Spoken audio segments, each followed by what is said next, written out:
Le bâtiment que nous avons choisi d'étudier est la St Andrew Beach House, conçue par Sean Godsell de 2003 à 2006. Situé en Australie, en périphérie de Melbourne, dans la ville de Victoria, cet ouvrage s'étire horizontalement en direction de la mer.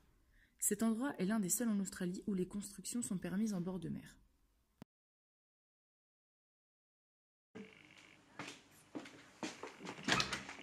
Bonjour Madame Smith. Le bâtiment que nous avons choisi d'étudier, cette maison est surélevée d'un niveau au-dessus du sol, permettant de dégager le rez-de-chaussée, offrant ainsi un espace de stockage, de déambulation et de stationnement. Par conséquent, le sol et la faune environnante ne sont pas altérés. Donc du coup, pour votre maison secondaire située dans la baie de Victoria, j'ai pensé à quelque chose de très minimaliste. Le programme est simple, il est destiné à une famille et se compose en deux blocs. Un premier dans lequel on trouve les espaces communs, la cuisine, l'espace de vie et une large terrasse, et un second bloc plus intime dans lequel se trouvent 3 chambres. Chaque élément est connecté au reste par un espace de promenade extérieur.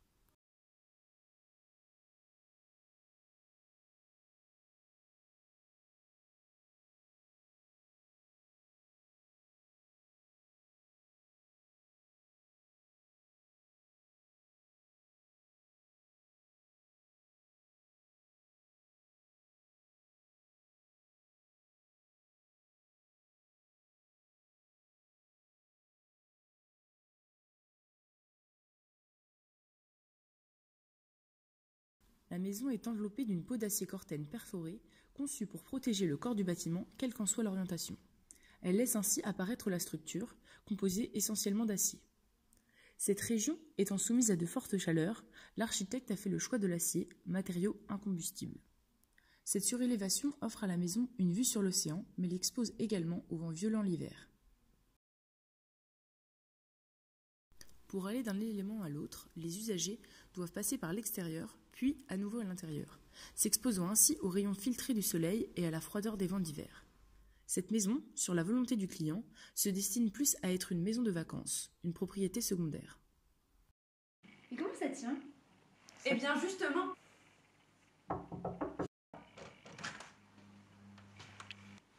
suivez-moi.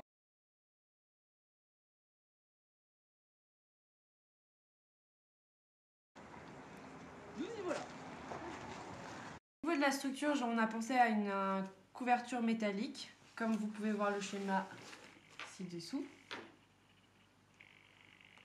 La maison tient sur 4 blocs de béton d'1,90 m de large, d'1,90 m de long et d'1,50 m de haut.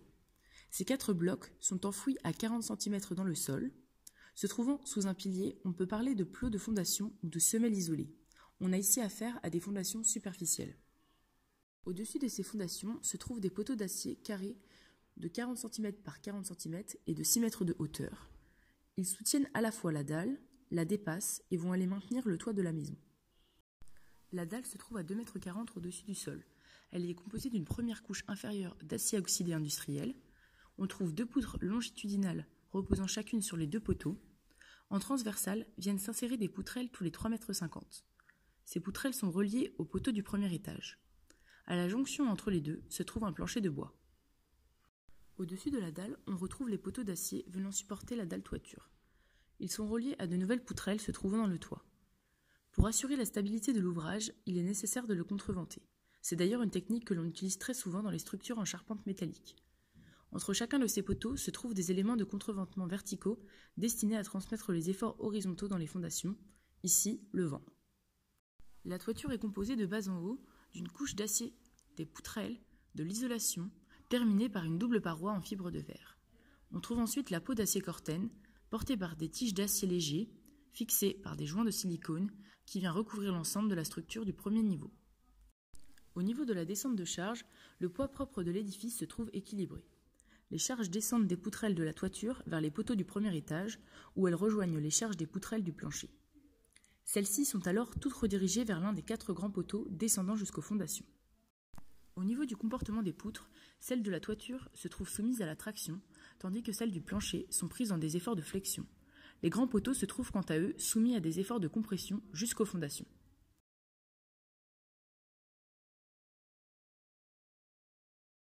Voici les clés. Merci.